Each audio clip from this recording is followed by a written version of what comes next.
mo. Ako po. You read it. Sige po. Oh. Dear Tashing,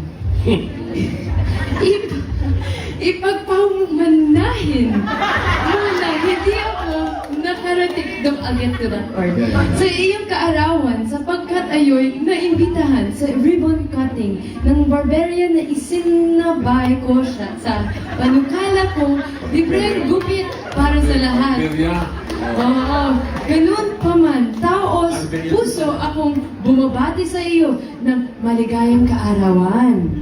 Yan, tunay nga maraming humahanga sa iyong ganda at sa kabutihan ng iyong puso. Huwag na huwag kang magbabago, makakaasa ka, marami pang sorpresa ang parating sa iyo mula sa akin at mga constituents ko. Happy birthday! Oh my God! Hanggang gusto mo, nagmamahal ang mayor ng walang katalo-talo dahil ipinag-anak na Manalo. Mayor Jose Manalo.